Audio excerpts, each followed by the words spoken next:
weltare ɓiɓɓe fulɓe andu diine maɗa fedde heblo sukaɓe afrique takkusana yoni to juude guuriki e nder galle mamadou sada dioba guuriki koliyaɓe nder galle moussa amadou dioba kon waktu yoni ha to segu e nder galle mande massa keyta e ko taari ɗum kala ene jiya e gardidi kabruji men to leydi sénégal sanɗaji janggoɓe to université Iba Der Thiam to Thiesa hande o Wuli Diaw hakkude mabɓe ɓen dadiɓe ɓe hakkude kaaƴe kame garnatuji kamɓe non ɓe goyti kollel nde kame ñamande ɗe gueɗe kala ene ŋakke ngal ɗo henna duɗala to leydi Mauritanie laamu leydi ne heɓono hoorejo leydi Mauritanie wakkitade lefol union africaine tottirde ɗum goɗɗo ɗum noon waɗata ko 15 16 ɗon ɗo jagorɗo affaire étrangére leydi Mauritanie tawete to Addis Abeba ngam duɗona heɓayro to leydi Mali sofreɓe dognoɓe otoji toon to gawo hofnoɓe juuɗe men nandiral heɓama hanki caggal nde ɓe joɗodi e autorité ji militaire taweteɓe toon ɓe ɗaɓɓi ko ndenka e kisal yagaraji mabɓe ɗum ko caggal jango musgo wannogo ñande aljuma jewtuɗo ha ken tolno nogas en joye neɗɗo basi hen pittali mumen to leydi Guinée Conakry kene tolno nogas en joye suka jukinoɓe e ceene ɗe Agadez garti e leydi men taw jagguiɓe toon to Conakry ko jaagoɗo affaire étrangére Mori Sanda kuyateɓe kolliti hen weltare mabɓe mawde no feewi musidɓe tedduɓe woto goɗɗe caggal publicité yimon joni jañoɗen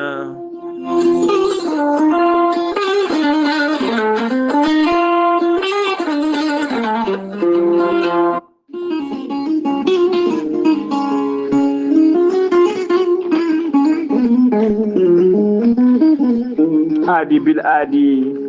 salade aadi ɓuuri fettude aadi ceerno Amadou Tidiane Diallo gorko mo melga wuuro jinneji wi ko fettata aadi mo aadodiri e jande weltare ɓiɓɓe fulɓe andu diine maɗa weltare TV ceerno Amadou Tidiane Diallo gorko mo melga wuuro jinneji ko gandu bindi laaɓaɗo leɗɗe jaadinoɗa dana wala ɓalawal kala ceerno Amadou Tidiane Diallo gorko mo melga wuuro jinneji Allah no luɓirimo gandal e hattani dendagal rafi mbawɗa wondude kala so tawi oɗon maldana balɗe tati taw ka wiya alhamdulillahi rabbil alamina ceerno Amadou Tidiane Diallo gorko mo melga wuuro jinneji ene yawrani ɓen ɓe koyɗe musoje ɓalli musoji koyɗe ɓuutoje e ɓalli ƴakkoji kala ceerno Amadou Tidiane Diallo ene safar rafiji kewɗi ɗe jiida cirol ceerno Amadou Tidiane Diallo ne yawrani ɓe worɓe wonduɓe prostate ustoraɓe gorago yawɓe yitade koye mumen e jippiɓe leese kala ceerno Amadou Tidiane Diallo ne jogui leɗɗe e fannuji ɗiɗi e on fannu hen leɗɗe ko leɗɗe jarateɗe keddiɗe e leɗɗe urete so tawi a waɗi wirnumani joni mbiya alhamdulillah rabbil alamina ceerno Amadou Tidiane Diallo gorko mo melga wuuro jinneji omo andini dendagal kilineɓe makko e oɗo saaha joni omo tawe to leydi France kala jiɗɗo jokkodirde e makko numéro makko téléphone kadi ko numéro WhatsApp mbatta ko 00 336 04 66 27 ceerno Amadou Tidiane Diallo gorko mo melga wuuro jinneji en andiri dendagal kilineɓe makko wonde base makko de tawe to Dakar en tawe ɗon miñi ko ne wiye ceerno Abdoulaye Diallo mbatta ko 77 714 94 15 ceerno Amadou Tidiane Diallo gam hoybitande tawateɓe lappol palol dande maaɓe ɓe Mauritanie e Sénégal omo andine bandiraɓe wonde base makko ne tawe to Dagana ha to Rosso Mauritanie kala ene tawe ɗo sehil makko ne wiye ceerno Amadou Dia gorko mo leeraɓe ceerno Amadou Dia mbatta ko 77 537 79 28 ceerno Amadou Tidiane Diallo gorko mo melga wuuro jinneji base makko to Nouakchott tawteɗo légal 6e hakkude robine 4 e robine 5 ene golla hano hannirta ni en tawi ɗon ɓiyi ko kala jiɗɗo jokkodirde e makko noon mbatta ko 41 05 13 85 walla mbaɗa 46 94 21 91 ceerno Amadou Tidiane Diallo gorko mo melga wuuro jinneji ko laaɓɗo reedu ko malaɗo woni ko ganduɗo golle mum tigui tigui nonduɗo sanne sanne mbadden dando faade makko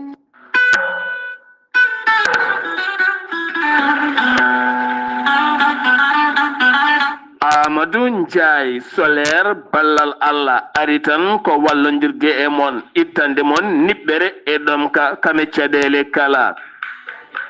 Amadou Ndiaye solaire ballal Allah wi tan oɗo saaha jeeri waalo Mauritanie Sénégal Mali Gambie Guinée e diaspora o kala kalɗo nodduɗon mbo omo notti teni kadi maw ar hawa yettoma ittandema niɓɓere e ɗom ka e caɗele kala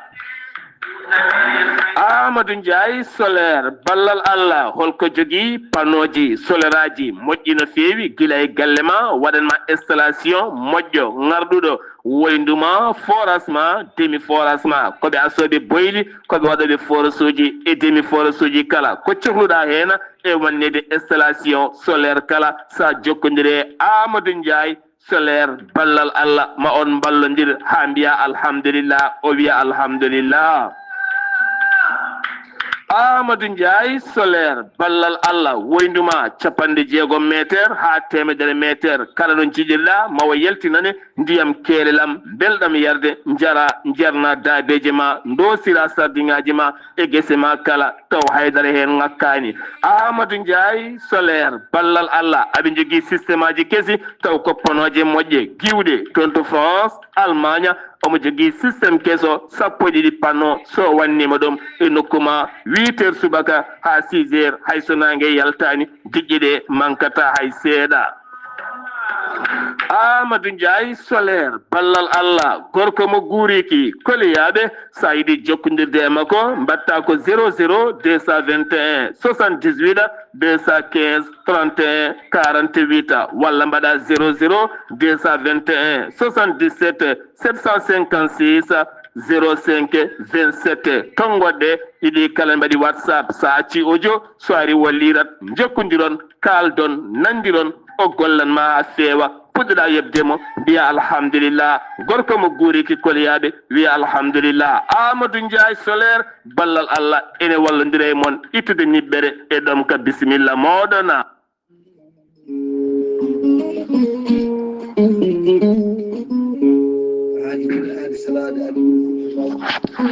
salade aadi ɓuri firtude aadi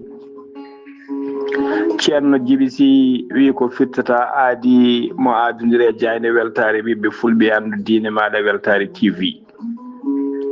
ceerno Djiby Sy ko wittiyanke leɗɗe ko safriyanke safruji fina tawa jaadinɗo ɓalawal e danawal kala ceerno Djiby Sy ene safra rafiji kewɗi ɗe jiida ciirol on safra rewɓe wonduɓe kista wonduɓe fibrom dogam sitti rewɓe ɗon koɓe sowade rewɓe dartoraɓe kala e rewɓe wonduɓe seyɗani ceerno Djiby Sy ene yawna ɓe rewɓe sattoraɓe dewle ceerno Djiby Sy ko labɗo reedu ko malaɗo wone so tawi o yannanama ka miskino safruma ha mbiya weng tawa hay mbuuɗa yoɓani ceerno Djiby Sy ko newiɗo nonduɗo sanne sanne dendagal rafi mbawɗa wondude dendagal haaju mbawɗa jogade ceerno Djiby Sy on ɓurodirta ujunnaje 6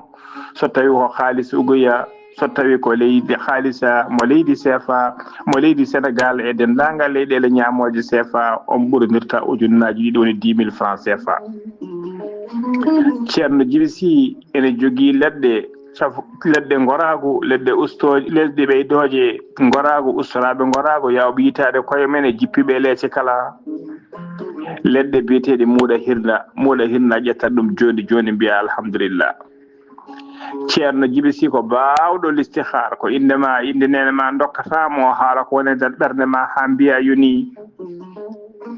listihara wonɓe leydi Mauritanie ko ujunere uguya walla mbaɗa kartal crédit ujunere so tawi ko leydi Sénégal e dendagal leyɗele ñamoje franc CFA ko 200 CFA woni 1000 francs CFA e on fannu ceerno Djiby Sy ne jogui numéro Wave e numéro Orange Money ko hen lombata noddama to banggue WhatsApp o haala ko woni nder ɓerde ma ha mbiya yoni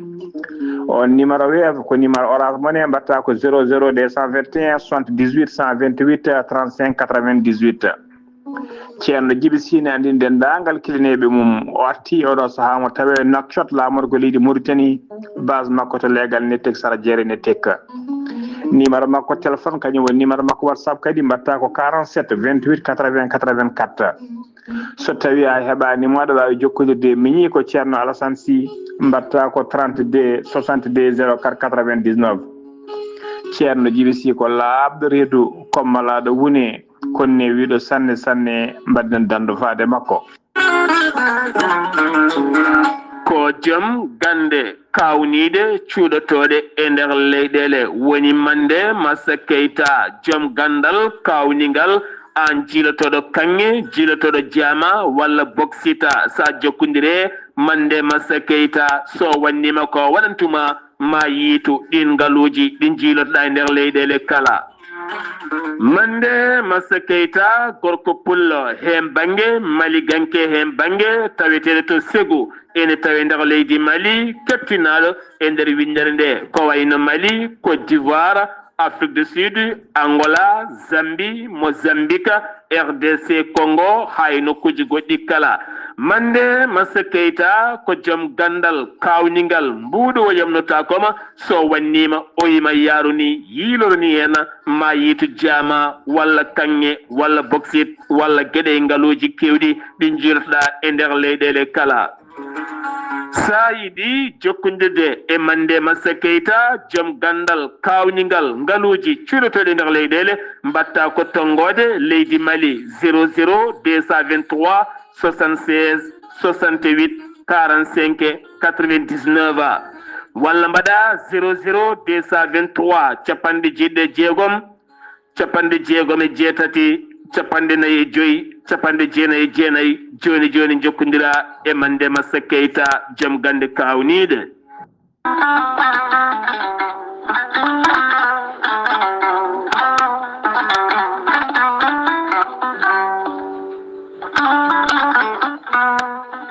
an jambitowo ɓandu musoru ɓandu jaaɗoru ɓandu wuloru koyɗe musoje koppi musoji keeceji musoje AVC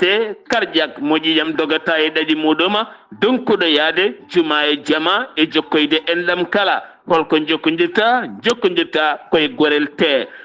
te heeɓe hutortoɓe ɗum jokkodiri e gorel te kolliti oɗo saaha koɓe jambitanno duuɓe kitale kala ɓe mbi'i alhamdulillah. gorel te ko kawisaji mawɗi ko haa ko iwru ko tokkori di nooro ari ko wallude e safrude ha moni kala yiito hen hoore muɗuma. gorel te a ittat ko jamireɗa mbaɗa e ndiyam gulɗam aɗa yara aɗa yiito hen cellal ɓandu maɗa ala effet ala rewam ala haydara ko haa ko tan wocca ko fewna ha feewi aɗa yara ene lawƴa kala ñabbuji gonnoɗe nder ɓandu maɗa. an jiɗɗo jokkodirde e tonggode gorel te walla ni site gorel te janggana hoore maɗa ko jangta e gorel te jahata koto internet tappa toon www.gorelte.com joni joni jiya toon ko safrata e ñabbuji cuɗotoɗe ɓalli kala. so tawi noon ko tonggode gorel te jiɗɗa hebde gonɗa koye nder leydi Mauritanie jokkodirta koye Adama Niang ɓuuri andirede Boy Nasa on noon mbatta ko 47 85 20 96 tawi gonɗa koto kay hayɗi e ko taari ɗum kala jokkodirta koye Acca Keɓe 46 46 48 86 walla so tawi koto Nouadhibou gonɗa jokkodirta koye Seyni Niass mbatta ko 46 53 52 43 so tawi gonɗa koto États-Unis de Amérique jokkodirta koye Abou Sow Kawral Fouta Business +1 34 77 01 56 77 so tawi gonɗa koto leydi France jokkodirta koye Haruna Ngayda 06 50 99 64 43 musidɓe tedduɓe gorel te e jeese men dañen jama. kettode kaburuji mon e demgal pulaar Afrique Asie Europe Amérique Moyen-Orient Océanie. jam ñalle mon musidɓe tedduɓe ma baare sappo e goo colte hitande ujunnaje ɗiɗi e nogase joyi yonti kumpital men e ɗemgal pulaar ɗo yeeso haalirde he ko musidɗo mon giɗo mon sehil mon Sar Abdoullahi Sarr to karallagal Weltare TV ko musidɗo mon Seydou Abouba nogas e nayi ɓiwol lawol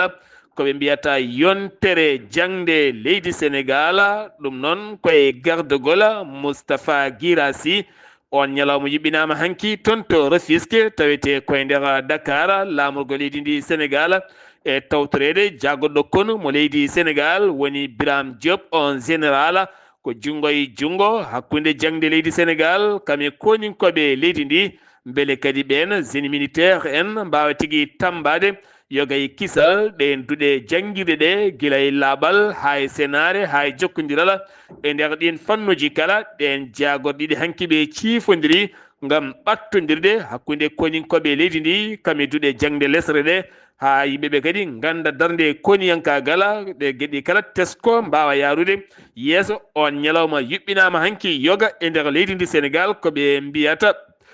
semaine nationale de la éducation taw ko base taw ko jangde wonande lesre e nder leydi ndi Sénégal CNTS eɗen gandi ko kamɓe tambi woni syndicat ji golle leydi ndi Sénégal ɓe kolliti moɓodiral manggal ñande aljuma paɗoɗo henno woni koɓe jiiɗi wadde sanga 15 heures woni tan sanga 3 heures to ñiɓirde mabɓe Dakar holliti ɗum ko koolaɗo kuuɓal mabɓe woni Cheikh walla mbiyen koolaɗo kuuɓal fedde nde woni koolaɗo kuuɓal wonande ngal diɗɗal kanko mbiyata Mody Guiro o holliti noon oɗo saaha ko yurnitade caɗele teskaɗe ko fati e banggue gollorɗe golle e nder guenni ndi leydi Sénégal accident ji ene jokki hande yoɓade pittali e booli Dakar Sénégal kala ɗum koto Kaolack nokko mbiyata Gandiaye ko accident musɗo waɗi toon 7 place kame camion natodiri yimɓe ɗiɗo mbasi hen pittali mumen yimɓe jeeyo woni gañiɓe hen nawama to hôpital Alhaji Ibrahima Niass tawete koto Kaolack accident noon waɗi ko hanki jamma sanga 22 heures ngam teskede e kala ñalawma garɗo ne tiiɗi ko ɓennata taw accident ji mbaɗani yoga e booli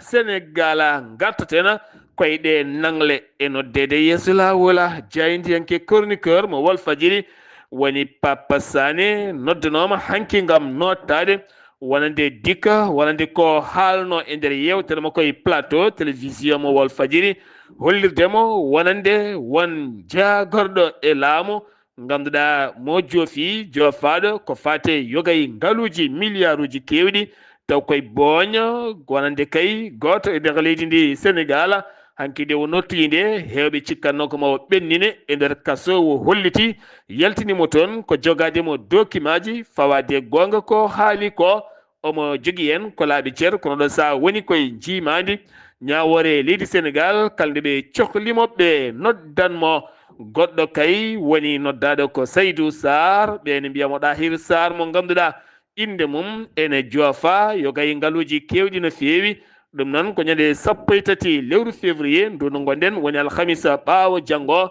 ngam nottoyade o convocation mo rokka taw kadi koto catal rewidingal ko fate ɗin ngaluji ɗiɓe tuumi taw rewani e bolola hanki o nottoyi ko Farba Ngom kame diɗɗala avocat ji mum toon to dik woni police loskoɓe on fannu ko toon wo addoyi wonande wullitango ƴewde ngal catala rewintongal yogay ngaluji kene tolno temedere ko fawi milliard woni ɗo ɓe nanni inde makko ɓe noon kolliti gaddoyi kono hawde saaha ala kala koɓe gandi holko neɗɗo mabɓe noddira ndu noddado jogori latade ko 13 lewru février ñande alhamisa nde so tawi haaji jomiraɗo caggal kanko on hoore jaggaɗo leydi Sénégal Ousmane Sonko nde o haalno ujunere milliard wonno kono gasi jeeɗiɗi octobre hitande mayde nde kan haala ummitima hanki o on biteɗo Badara Gadiaga wonde arɗo ñinga kolliti porti plainte contre hay goto x ɓe gandaɗi taw kono ɗo sa fandare mabɓe ko on 1000 milliards nde watte enquête ɗen gueɗe mbawa rewnede lawola goɗɗo kay kettaɗo hanki ko on gonnoɗo directeur général de l'ONAS walla ni wonino kadi jagoɗo coftal ɓalle laamu Macky Sall on noon woni Lat Diop hanki hettama taw kadi koye ngal catal dewintoro ngala yogay ngaluji ɗiɓe tuumi ɓen birtinɓe ɗin ngaluji ken tolno e milliard uji 7 wo yeddi kala mum ha memi leydi o holliti ala kala ko andi hena gartaten koye cellal ɓalli e leydi Sénégal teskede oɗo saaha gonaɗo radio pera api oɗo saaha radio ko mbiɗa radiothérapie o saaha en jogui caɗele nder leydi ndi sénégal ɗum ko toon to dalal jamma onne kadi jogui caɗele kono ɗo saaha goto kay gam oɗo saaha teskago golle mum duumiɗe ko toon to Touba hôpital national mo cheikh ahmadoul khadimu no ɓe mbiyata ni holliti ɗum noon ko Maymouna Mané o docteur o holliti kala ñalawma aɓe jiita kay fodde yimɓe sappo joguiɓe cancer e nder aroɓe toon to Touba hande o hôpital ko ran jiɗɗo no fewi gam ɓen ƴewtotoɓe ɓalli mumen toon to hôpital mo Touba gam teskede cancer du sein woni cancer enɗi o sani teska kono ne kadi cancer du col de l'utérus ne teska no fewi kono kadi ɓuuri teskede hande o e wiide docteur ko cancer des foie woni cancer keñe ɗum woni hande ko teska no fewi oɗo saaha noon aɓe kollita wonande Touba kay ko ran juɗɗo woni toon gam teskede kala ñalawma aɓe jiita fodde yimɓe sappo joguiɓe nguɗo hen ñaw cancer hande o tampingo yimɓeɓe leydi Sénégal no fewi to Kaolack ziyara Medina Baye Cheikh Mahi Ibrahima Niass erima ballal faade hôpital mo Kaolack beele iwa e martaba ɗimmo naatayi martaba tataɓijo gam teskede kay oɗo henna hôpital niveau makko ne famɗi no fewi gueɗe to banggue capteur machine aji gueɗe goɗɗe kala o hôpital inniraɗo Cheikh Ibrahima Niass yiddeɓe kay konde ngabbata e martaba tataɓo beele kadi wawa safrude finoɓe e nder région muɗoma to ikkade université Cheikh Anta Diop caggal pelɓodiral ñalawma hanki o hakkude ɗin étudiaji kame sembe haɗoɓe ɓe duppude e weddade kala hande o noon dartima no fewi ɗum ko caggal nde ɓe kolliti bourse mabɓe fuɗɗima samde woni kay ɗo dartaki ko toon to université Iba Der Thiam to Thiés hande o kay sandaji wonɓe toon ɓe ko jippiɓe booli hakkude kaaƴe e duppude ɓen gendarme ɓe lacrymogène kono ne kadi gaz uji kala diwi hande ha dañi woni étudiaji gañiɓe hen ɓe gulliti noon oɗo saaha mo gonɗen ko caɗele lelde ne sattiriɓe no fewi to banggue ɗo ɓe mbalata lecce ɗe ne pawdiri aɓe ɓittodiri no fewi ko waɗa ɗum ko restauration to banggue ñamde mabɓe e gurdam mabɓe ne satti no fewi ten gaɓe teski ɓoyata ɓen hesɓe heɓɓe bakkalude am mbiyata basiliére en ma gar toon ujunere temedde nayyi capanɗe jeenayyi e nayo taw kadi ko kesso ɓoyata mbanjoye dow mabɓe ɗen gueɗe kala ɓeydoto ko ɓittere mawde no fewi to Saint-Louis tone kadi yiita toon hanki to campus social mo duɗal garçon berger ngal Saint-Louis ko étudiant janggo biteɗo Mattar Dieng ko o tigui tawa ene ma e suudu mum hewɓe noon kolliti ko bartiɗo kono ɗo saaha loskone jokki hen ɗum ko caggal nde autorité ji judiciaire sapeur pompier gendarmerie kala ne mbawi arde toon o saaha ko autopsie ɓe paadi e oɗon sifa mo ganduɗa ɓe jiiɗi hebde hen ko laaɓi gam andude ɗeɗon gueɗe holnoɗe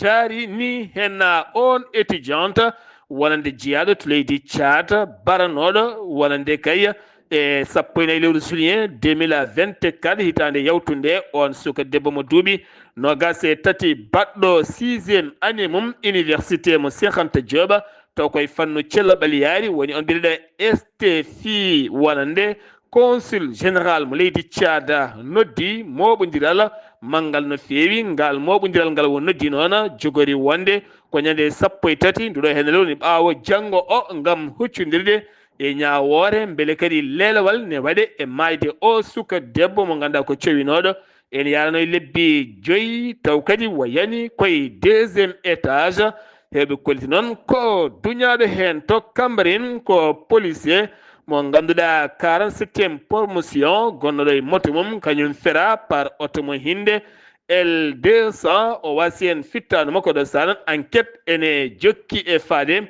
oɗon fannu ɗum ɓuddi kumpital men ɗemgal Pulaar e nder gendi leydi Sénégal paɗen ko toon to leydi Mauritanie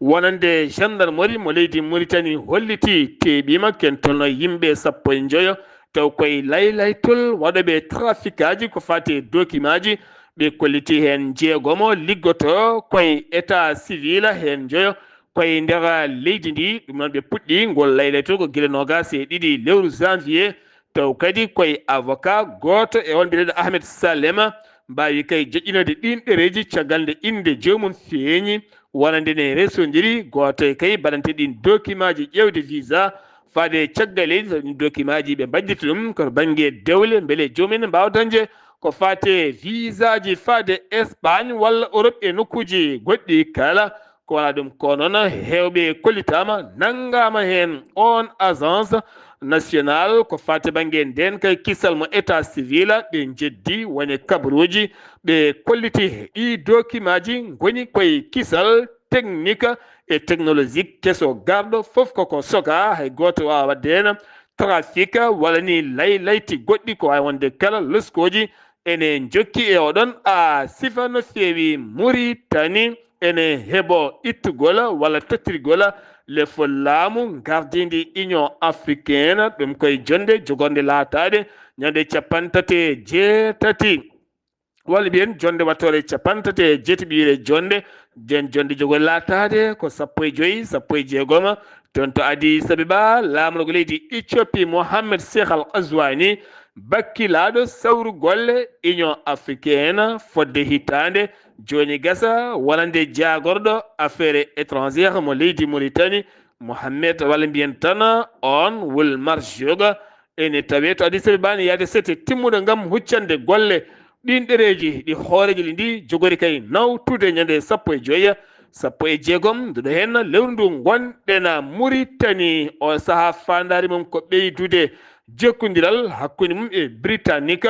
ɗum noon koto fanno banggue ndema ɗum ko jonde hakkude jagoɗo ndema mo leydi Mauritanie kame ambassadeur mo britannique koto jawɗorde muɗum gam ƴewtade golle remoɓe ɓe britannique naɓe beele mbawa wadde ngaaluji mumen e nder leydi Mauritanie beele kadi wawa tiggidde yoga e ngaaluji taweteɗi e nder leyɗele to banggue fannu ndema beele ene ƴellito e nder gendidi leydi Mauritanie association civile juɓɓini ñalawma jonde yurnitade caɗele fuuñeji woni ɓen ɓe guri moƴƴani albinos fuuñeji taw kadi ganduɗa e garde gol association woni Najiba Wuldu Ɗaha Aliwa ɓe kolliti aɓe ndendini pelle kewɗene hen safroɓe dermatologie en e fannuji goɗɗi kala gam wallide jomumen ha daña kisal e ndenka e guri mumen ha tente celloɓali mabɓe koto kadi haɓade gon felomen beele ene usto ha ɓuura kadi ko usti ko société ji isinaji konjam ne jokki yiitede nder leydi Mauritanie ha tenti to noksat ɗum ko caggal balɗe seeɗa nde yiita on isin toon to Darou Naim yiiti ɗum ko gendarmerie nationale caggal nde ɓe dirguittol bidongaji kewi dañi nangaɓe hen goɗene ɗo ko hoɓɓe ñalawma e cankio ɓe jiiti toon to ɓe jiiti toon to Trehila Dubai ɓe jiiti toon kadi wonande kene tolno e bidongaji jonɗi no fewi taw ko ɗam konjam tufam kada ɗam basi koye alcool nayo mbiyami hen teɓ o saaha loskoji ne jokki en jehetena ko ha toon to Nouadhibou lobbude yurmede wonande fedde ɓamtare Pulaar nde Nouadhibou ene heɓano assemblée générale mum gam waylude yilirde mum ndeɓe kewi wadde kala saaha nde fedde ɓamtare Pulaar nde Nouadhibou lowde cate janguingol ɗemgal Pulaar cate moggiyankagal cate faggodu cate kadi yaade e pine kame pine kala tawtoreɗe pine gendi leydi ndi ha tenti kadi so tawi jonde juɓɓinama e nder leydi ndi kala wonande kay nden jonde jogonde latade ñande 15 nduɗo hen lewru ndu gonɗen taw ko toon to joɗorde galle fedde ɓamtare Pulaar nde Nouadhibou ma artan minen seeɗa e laɓɓinde on fannu wonande sohna Rahmatullahi Sall toon to Nouadhibou lobbude yurmede to e Nouadhibou fedde ɓamtare Pulaar catal Nouadhibou eɗen gandi ko fedde darinde jangguinte ko Pulaar hirjinoji e mogoji e gueɗe pinal Pulaar ɗo e wuuro ngo kala duuɓi nayyi caggal nde batu moɓodiral waɗa toon to laamorgo leydi Mauritanie catal foof ina jogui ndimagu yuɓɓinde batu moɓodiral catal Nouadhibou ina yuɓɓina batu mum moɓodiral assemblée générale ñande 15 colde hitande 2025 to galle Pulaar wonle 15 février 2025 ɗum noon bandiraɓe fulɓe kala jiyaade e fedde ɓamtare pulaar yo ar hesɗitin kartal muɗum kala kadi mo jeeyaki e fedde ɓamtare pulaar yo ar naata fedde nde wonno fedde ɓamtare pulaar darni ko rimtude majjere e human bindama ɗum ɗon bandiraɓe fulɓe oɗon bisma e keewal toon to premier robinet galle pulaar fedde ɓamtare pulaar to Nouadhibou ñande 15 ndu lewru gonɗen ko ñalawma mo ganduɗa waylo yiilirde mum toon to lobbude yurmede Sengiwi toon to Nouadhibou paɗen koto leydi Mali to leydi Mali caggal jangu wannogu e convoi ɗon ɗoftunoɓe ɓen civil en ngun jangu wanno ko ñande aljuma jewtuɗɗo hen o ha ganduɗa kene tolnoy no gasinjo jamuren basin pittali men caggal mum sofreɓe dognoɓe otoji hakkude Gao e Ansogo ha fema labzanga koko kofi juuɗe men gam hollirde ɓe ngala nden kay kisal alay sago nden ka maɓe kisal maɓe ƴeewe hanki o noon ɓe joɗodima e commandant mo militaire o noon fodaniɓe maɓe toppitane nden ka e kisal maɓɓe o talata hande ɓe dartini hofgo maɓɓe juuɗe ma puɗɗito golle maɓɓe kono kadi ɗo yontere fande maɓe keɓono jonde mawde gam nden ka e kisal inde makko ko Dawuda Magasa mo ganduɗa ko ɓattiɗo imam Mahmoud Diko tawite to Algérie kanko Dawuda onon wo bisono ko ñande 5 nduɗo lewru gonɗen ɗon ɗo yaltanno jama ɗo julnoɗo Bamako ɗon wonande ɓen waɗi ɓe comci civil en maɓɓimo ɗon jollimo oto nayimo kono hanki o andama o woni koto police nden ka état leydi ndi anda ko noon ko nanguira kono kadi wo noddino moɓodiri kewɗe ha tenti noon woni kabaruji jaltunoɗi hollirde wonande imam Mahmoud Dikko ma artu nder leydi Mali ñande 14 février beele ma laata walla laatatako ala kala kumpital laamgal keɓa ngal e oɗon fannu oɗo saaha ko ararayuji tati goni beɗotoji e weeyo Ségou ko wayno araray mo leydi Mali Niger Burkina Faso ɗum noon ko ñalɗi pinal kene fotto wonde nogas goye ɓijol édition taw ganduɗa ko festival ñodde e mahde pine ɗe leyɗele tati kala sifa pinal ene yuɓɓine hen e tawtorede wonande hewɓe tawaɓe toon Ismaïla Wagué o général jogowo koyɗe jaam artowo holliti ɗe pine ma ñoññotodira hakkude leƴƴi ɗi kala haaɓe mbawa wontude neɗɗo goto e ngan sifa beele leydi ɗe ene daña jaam e ɓeydade ɗiɗon siffaji wuro wiyetego Fronding ango tawi kerol hakkude leydi Sénégal kame leydi Mali kono ngo woni koto banggue leydi Mali o Fronding tawetego e maayo Fallema ko wuyɓe tato joguitiɓe armée ji tekkuɗi ko ɓe naate wuuro ngo dañi boutique goto moɓe duppi toon joom boutique o kay ɓe nawani ɗum kanŋe kewɗe haalisa e gueɗe kewɗe ɓe dañi fiidemo e ganje hen yimɓe hewɓe dañi fellude toon piyanɗe gulɗe jaw kono kadi gendarmerie taweteɗo gendarmerie taw kadi ganduɗa komo Sénégal tawte Saraya wawi tintinede ɗum beele hen ngo maayo wotoɓe taccude beele kadi ɓen koni koɓe armée leydi Mali wawa tigui teɓadeɓe taw koye dow oɗon sifa Sengiwi to leydi Mali